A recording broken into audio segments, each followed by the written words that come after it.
So this is what's due tomorrow, this problem 111, and that's in the packet in the front on page 1, I think.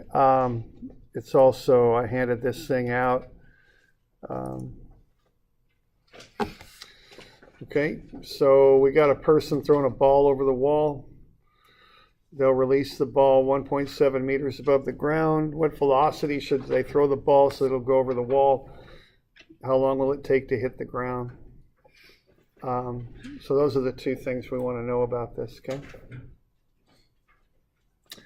So any questions come up on this thing so far?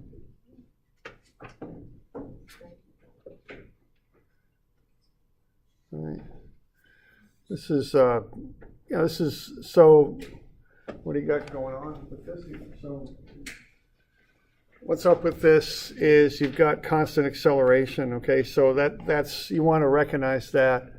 And if it's constant acceleration, that means you can use the algebraic equations, which, most people find a little bit easier than doing calculus. So that's 9.81 meters per second squared, and that's going down, okay? So if you're doing the algebraic equations, you've got 3 of them, and you just want to pick the ones that will have the known information that you've got, and also will find you the unknown that you're looking for. So the knowns on this are the initial velocity and then the acceleration.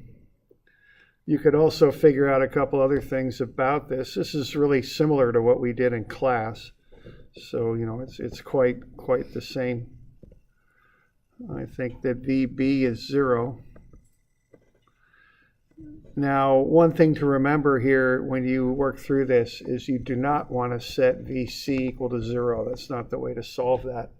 The only reason VC ends up being 0 is that there's a ground surface there. And these equations don't really account for that.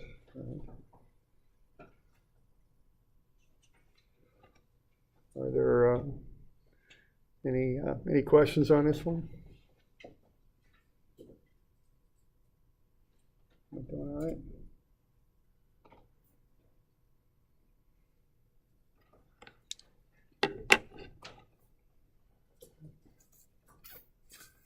All right.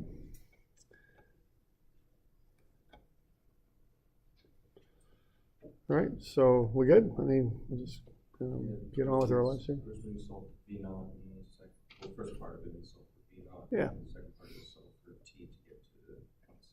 Yeah, right. And just be sure you're plugging in things, putting the right variable in for the right variable into the right spot, and that your signs are correct and that sort of thing. That's kind of the drill with these types of problems, is just kind of looking at those things.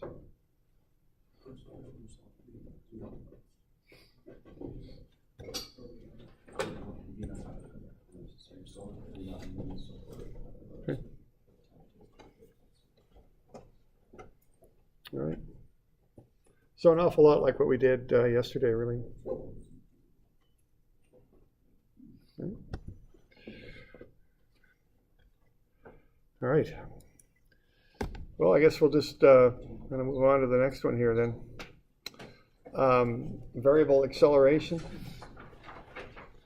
All right, now variable acceleration is obviously when the acceleration changes, and we went through this a bit. We didn't really do anything with it, but we derived these calculus equations. Now, the deal with this is when you got variable acceleration, you have to use calculus because those algebraic equations are based on constant acceleration. So if you've got a changing acceleration, you have to use calculus to account for it. So we got 3 basic calculus relationships. V is ds dt, which means the velocity is the change in displacement with respect to time. And then the acceleration is dv dt, the change in velocity with respect to time. Those are the fundamental relationships. We also have a third one that you can derive that relates the two variable, or acceleration and displacement velocity together without involving time. So that can be kind of handy for that purpose there.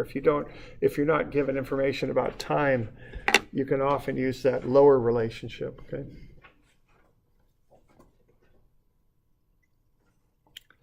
All right, so why don't we have a look at 133 here and see what we can do with that. So this is out of the notes, it's in that in the stapled handouts that I gave you. Does everybody have a copy of this thing? Anybody need one?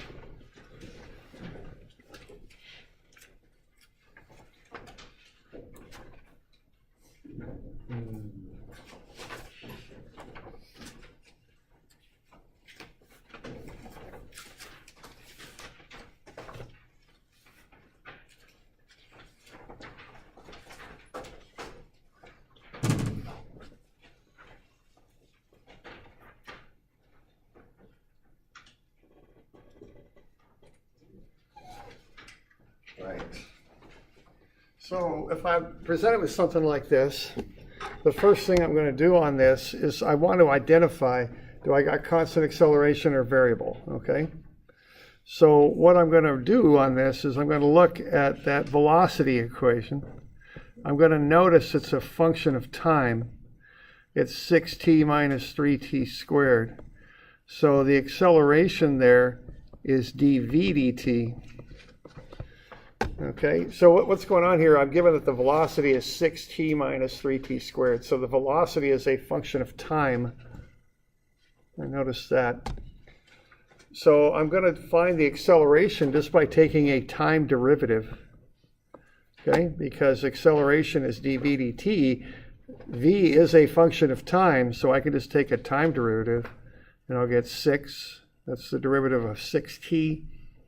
And then the derivative of 3t squared, multiply by the 2 times 3, I'll get 6t, and then drop the t squared by 1 exponent, that's t to the 1, which is just t. All right. So that's the first thing I do, because what I want to do is identify what's going on with acceleration with this thing. So after I've done that, I'm going to ask myself, is acceleration variable or constant? And what do you suppose we got here? It's variable, yeah, because acceleration is a function of time. All right. So that's the first conclusion I draw off of this one. Okay. So if it's variable, I got to use calculus. So I'm just kind of going through my thought process on this. And if I got to use calculus, what that means is I've got 3 equations I can use right there. So that's how I can analyze this thing, with those 3 relationships. All right. Now what I want to do is find the acceleration of the block when the time is 3 seconds. Okay. And I've got variable acceleration. And then I've got those 3 relationships that I can use there. All right. Now what's going on here is I'll take a time derivative, and I'll get that, a is 6 minus 6t. Now I can just plug 3 seconds into that, and I'll get the acceleration at a time of 3 is negative 12. So that's the answer to the first question there. Okay, right there.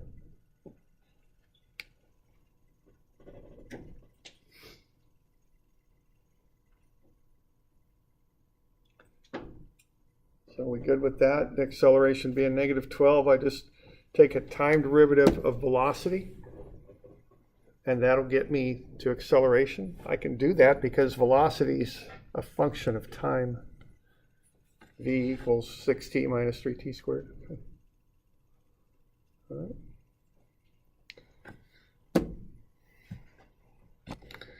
And then I get my acceleration is 6 minus 6t. I want to know what the acceleration is at t equals 3, so I plug 3 in, and I'll get negative 12. Okay.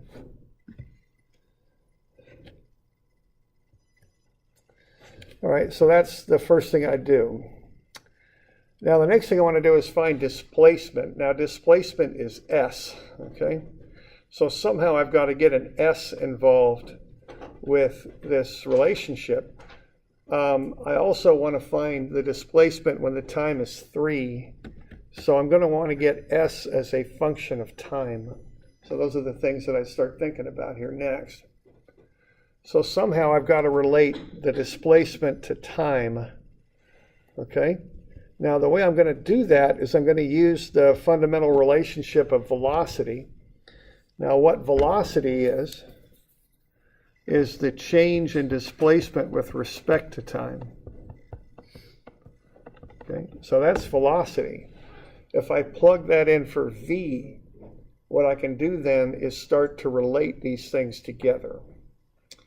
Okay, so I have to realize that v is ds dt, and what v is 6t minus 3t squared.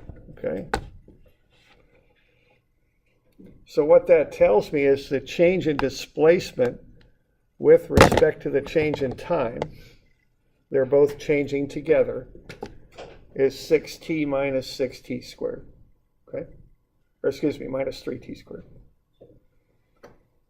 So we good with that? Okay.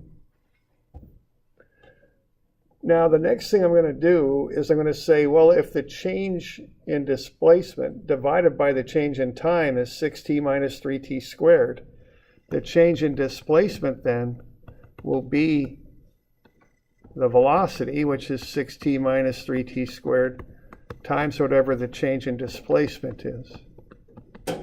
I'm treating the dt a lot like an algebraic variable. I seem to remember the math instructors telling me I can't really do that, but it works, you know, as far as working with it, you can do it. It's not quite totally theoretically accurate, I guess, but you can go ahead and do that, okay? It's okay. All right. So we good there?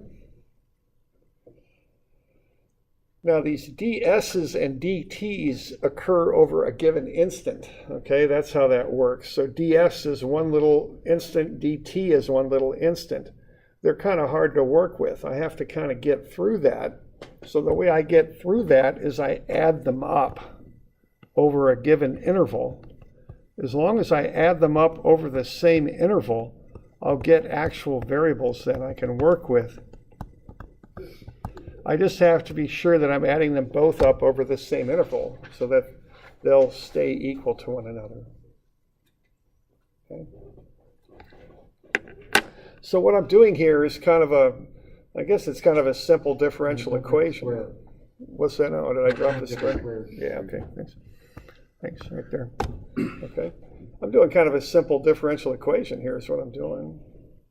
I'm just splitting those differentials, and then to get them turned into variables, I'm going to integrate them. That's how I'm going to do that. Okay.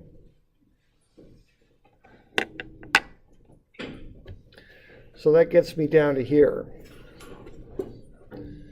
Now, what an integral is an addition.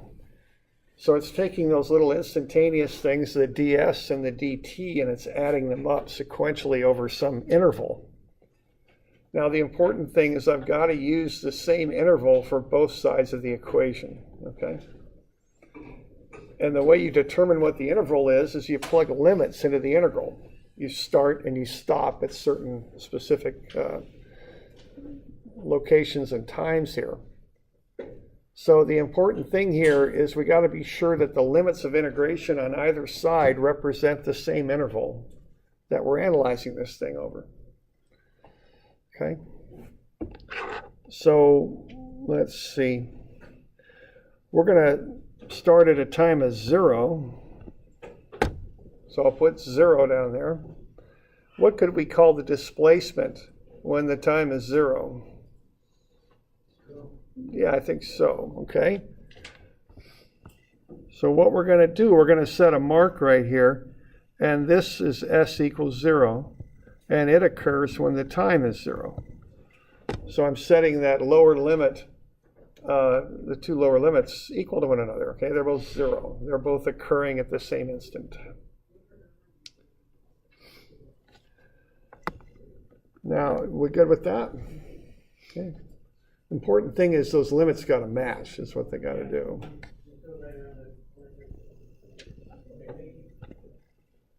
Okay. Now the next thing I want to do is solve for s, so that'll be my top limit. So I'm going to work from 0 to s. That's my limits. Now I got a couple options over there for the right-hand limit. Okay, I could either put in the time that I want to solve for, which would be 3, or I can put in a variable. Now my preference is to put a variable in here and just to call it t. If I do that, it gives me an option to plug in whatever number I want in for t. Okay, and if I put a 3 in there, I'm only solving one specific instance, one specific equation. If I put a variable in there, I've got something I can work with. I can plug different t's in there and find out different things. So unless I've got a reason not to, I'll put variables in for my 2 top limits, because it gets me more flexibility with what I can do with them. I can always plug t equals 3 into what the answer I get out of this. Okay, that's not a problem. The problem comes about if I put a 3 in for t, then I'm done. I can't analyze anything else other than t equals 3. But if I leave it as t, I can solve for other things. So I'll leave that as a t. Okay. Okay, so the important comments there are written down. The limits of integration should be matching values. So when t is 0, s is 0. They match. Leaving the top limits as variables, that allows me to do more calculus and algebra if I want to. Okay, it's more flexible. I've got more options of things I can do with it. So that's how I'll approach that. Okay. So what I've done there, I've split those differentials. So I've got ds on one side, I've got dt on the other. To turn them into regular variables, I'm going to integrate, add them up over an interval. And then I'll still be able to relate s and t together now. Notice I've got the t variable, 6t minus 3t squared, matched with the dt. See? They relate to each other. I can match them up. Then I've just got the ds left on the other side. Okay. So then I can just run the integral. Okay, the integral of ds is s, and the integral of 6t minus 3t squared is what? The integral of 6t is 3t squared, and the integral of 3t squared is t cubed. So I'm going to get s evaluated from 0 to s is equal to 3t squared minus t cubed evaluated from 0 to t. Okay. And then I'll go ahead and plug in the upper and lower limits. Now, obviously, those zeros are just going to go away, but just to make this a more general case, if you're looking this thing over, I went ahead and plugged in the zeros. And I'm going to end up with that final equation on the bottom that relates displacement to time now. See, up above, I related velocity to time, but going through this process, I can relate displacement to time now. So 3t squared minus t cubed.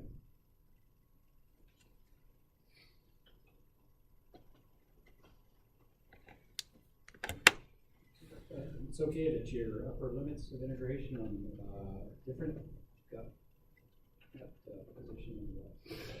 Yeah, what I'm doing, I'm finding the position at a given time when I do that. So if I plug in different t's, I'll get the position at that time. And then the other thing is, I've got s on the left and t on the right, so I pretty much have to do it for it to have any meaning. I couldn't plug a time into that left-hand limit because I'm integrating with respect to ds, Wouldn't have a real meaning to do that. Okay. Okay. Other questions on that? You doing all right? Okay. All right, so now I'm going to find the displacement when t is 3. I'll plug 3 into that equation. So I'll get 3 times 3 squared minus 3 cubed. I'm plugging 3 in for t. And I end up getting s equals 0.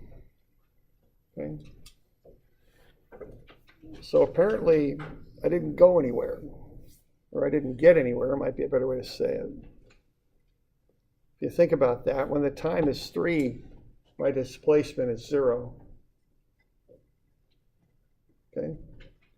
So what happened there, do you think? Yeah, it went backwards. It's like, today, if I evaluate myself from 8 o'clock in the morning till 7 at night, my displacement's going to be 0. It's going to be at my house, right? It's not to say I didn't go anywhere. It just means my net displacement is 0. Okay? So what's happening here is, and a good tip-off to this is that acceleration. What's the acceleration when t is 3? Negative. See, it's going backwards now. So that's kind of the deal with that, all right? So what's going on is, well, went out and came back, see?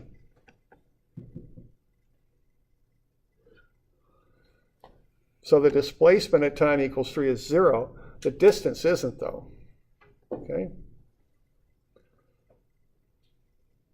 Y'all good with that little idea there? There is a difference between displacement and distance.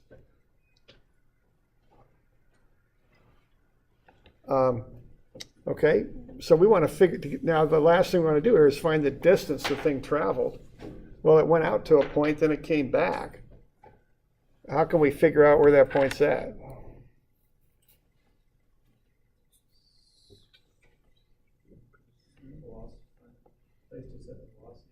Yeah, right. See, when it turns around, the velocity is 0 right there.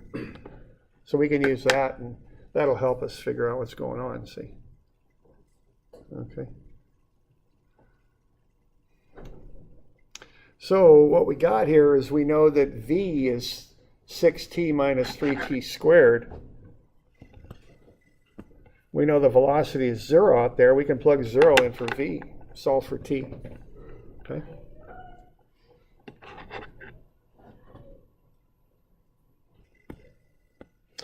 All right, so I got v is 6t minus 3t squared. I'll plug 0 in for v. That's 6t minus 3t squared. And, I just got to solve that out. It's a quadratic. There's 2 roots. One of the roots is 0, okay? Because the velocity is 0 because the thing starts from rest. Once I eliminate that root, I can then allow myself to divide through by t, solve for the other root. It's 2. So that thing turned around at when t was 2 seconds. So it took 2 seconds to get out there, 1 second to get back. That's the idea. So if I want to know the distance, I'm going to want to find the displacement at t equals 2, and then double it, and that'll get me the distance. Okay?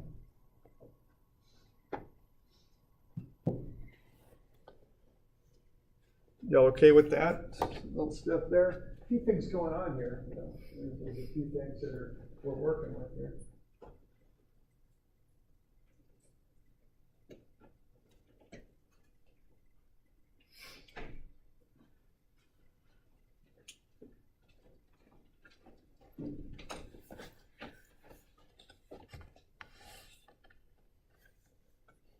So we're good with that? Any questions? Okay. All right. So the last little bit on this is to figure out how far the thing's gone when t is 2. Plug 2 into that s equation, and you'll get 4. So the total distance there is 4 plus 4. It's 8 meters.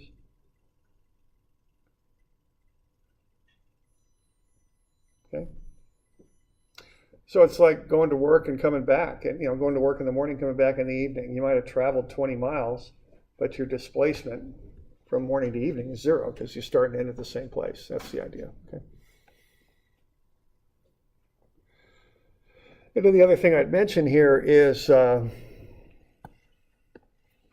see, that's plugging that, using a top limit of t gave me that equation. That's why I like to plug variables in for the limits, because that gave me an equation that I could work with. It turned out I did need to work with this more. Had I plugged 3 seconds in for that, I wouldn't have had that equation. I just would have had that s was 0 when t was 3. That's all the information I would have had. So plugging in t in for that top limit is usually a good idea, okay? Because it allows you to do other things if you need to. You can always plug 3 in for t. It's no big deal, okay? But you can't recover the equation if you plugged a number in for that top limit. You'd have to do it all over again. Okay? to a certain extent. Okay. So we good with that? Okay. So that thing has got a few things going on with it, that this problem here, it has this idea of determining that A is variable. So we use calculus. Okay, then we go through this splitting the differentials and integrating process to get a functional relationship between two variables. That's very commonly done. We've got this idea of watching the limits of integration, and quite often that it's smart to use this not as a number but as a variable. Okay, so your limits of integration should match. Okay.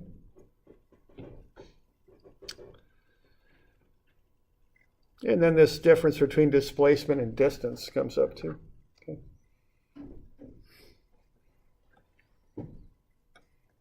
You all okay with that? A little bit of calculus there, okay.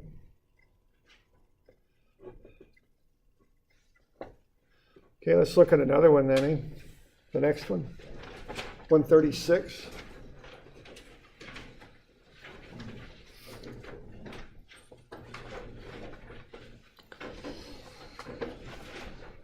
Okay, so what's going on with this one is we've got a block sliding into a spring. The spring causes the block to slow down. Okay, that's a linear spring.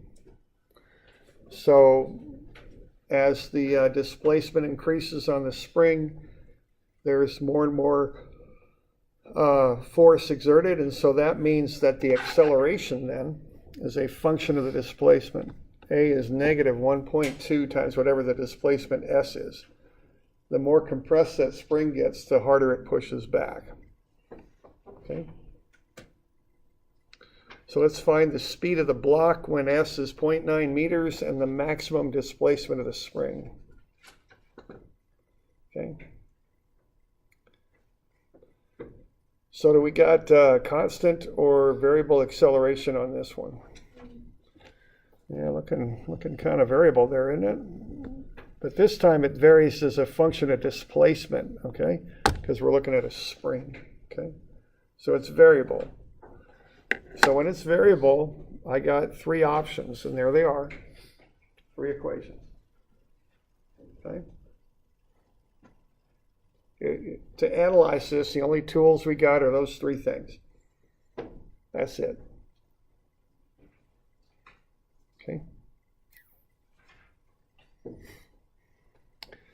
Now we got to figure out which one to use, because our purpose in using these equations is to be able to split the differentials and integrate to get them turned into variables that we can analyze then, see?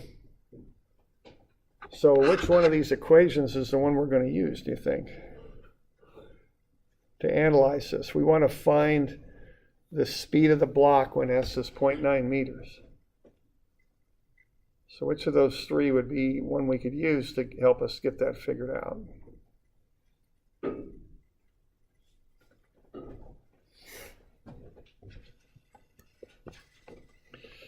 Is it door number 1, door number 2, or door number 3? What's that? Number 3. I hear number 3. But are you willing to trade the Ford Torino for that door, though? That's the real question, isn't it? Number 3, the Ford Torino might accelerate, but maybe not. I don't know. I don't think they make those anymore. But anyway, we got a door number 3. Do we have any other opinions on this? Number 2. Uh-oh, which one's it going to be?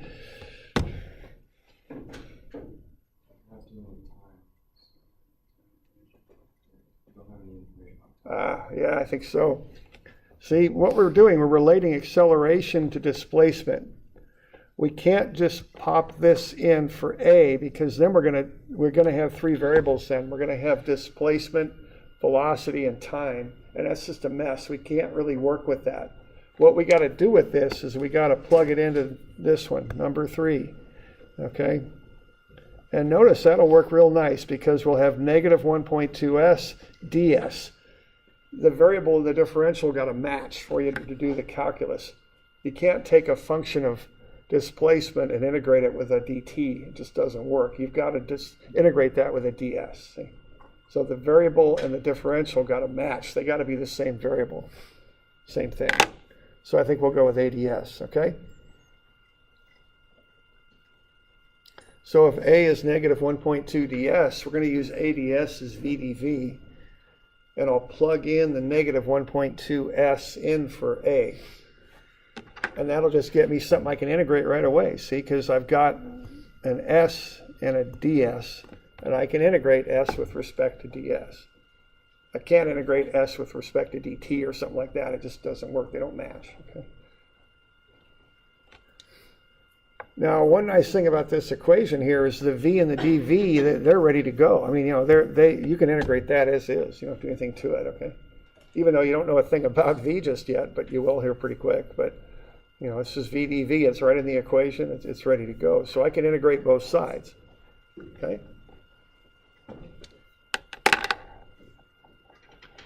We're good on that one? Doing all right?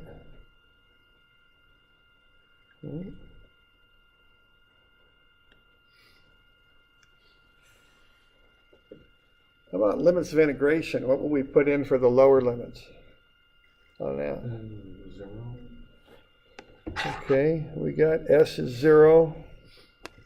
What about v? Yeah, it's got to be 2, all right? Because when the displacement is 0, the velocity is 2. So that's something you got to remember on these calculus ones. Be sure those limits relate to each other.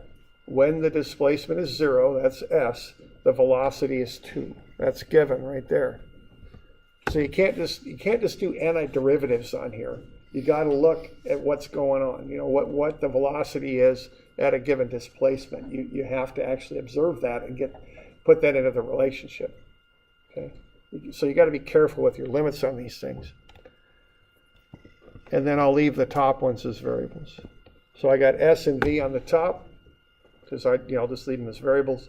And the bottom, I got when s is 0, v is 2. So those are my lower limits. Okay.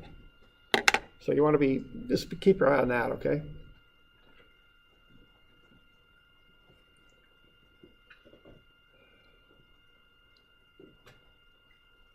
Okay. So I'll go ahead and plug those in, and then I just do the integral. You know, just an integration. These are usually just power integrals. They're no big deal. So the integral of negative 1.2s ds is negative 0.6s squared. And the integral of v dv is v squared over 2. I'll plug in the limits, and I'll work that on down. Okay, so I'm just working through the integral and then just simplifying a bit. So integral of negative 1.2s is negative 0.6s squared. Integral of v dv is v squared over 2. Plug in 0 and s into that top integral. That works down to negative 0.6s squared. And then I'll plug in v and then 2 in for the v squared over 2. And I'll get v squared over 2 minus 2 squared over 2, which I pulled the 1/2 out of that and made it v squared minus 4. And with a 1/2 out in front, and then I multiply both sides by 2. And I get this relationship right here.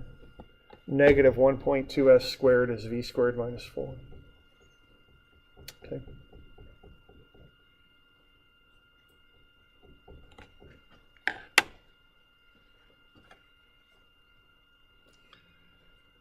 Doing all right with that?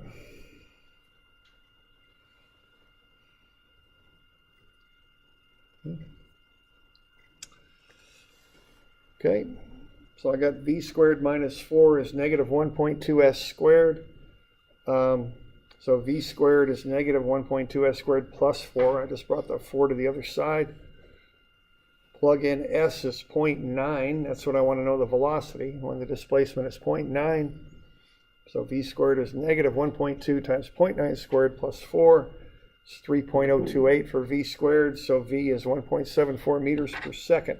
So that's the velocity when the displacement is 0.9.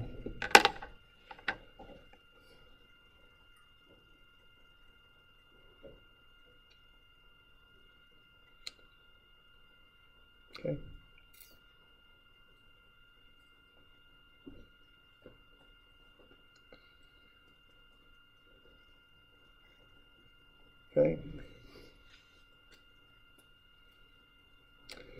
And then the other thing I want to know is when's this thing going to stop? Or what's the maximum displacement of the spring? Okay. That will occur. What happens when the spring's at maximum displacement that will allow me to figure that out? Yeah, right. When maximum displacement, the block stops because it's about to push back and go the other direction, okay? So I'll just plug 0 in for V, solve for S, and that'll get me the maximum displacement, okay? And again, that's another good reason, again, I'm showing why I like putting variables up here. It just gives you more options, more things you can do with your equation when you're done if you've got variables for those top limits. Okay, we're good. So at maximum spring displacement, V is 0. Plug 0 in for V and solve for S. It's, I've got a little typo there. It's 1.83 meters, not meters per second, but meters. Okay. When you say maximum displacement, I thought displacement was just when it starts and when it stops. Yeah. So, Well, actually, it doesn't have to stop, for maximum displacement. Maximum displacement would be, well, I guess displacement is just, looking at the straight line distance between 2 points. right. Maximum displacement would be, in this case, where the thing stops. So we're just seeing how far does it go before the spring stops, because that's where the spring is at its maximum compression. Okay. Is that answering your question? So, because as that thing slides, the spring will kind of, tighten up like that, and so the maximum is going to be when it stops moving. Right. Yeah, okay. So that's 1.83 meters. Okay.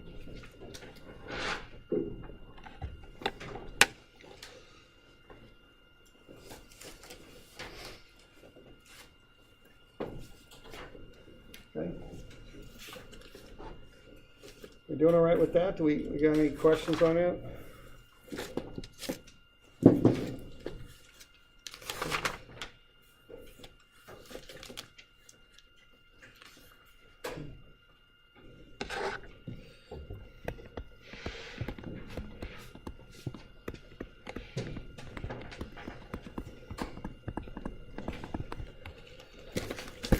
Yeah, I get you a couple more then.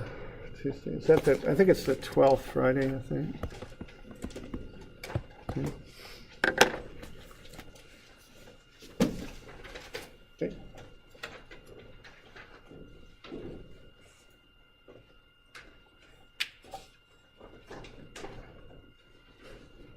All right. So just a bit on calculus there. We use this to analyze things sometimes. So. Okay, so we'll call it good.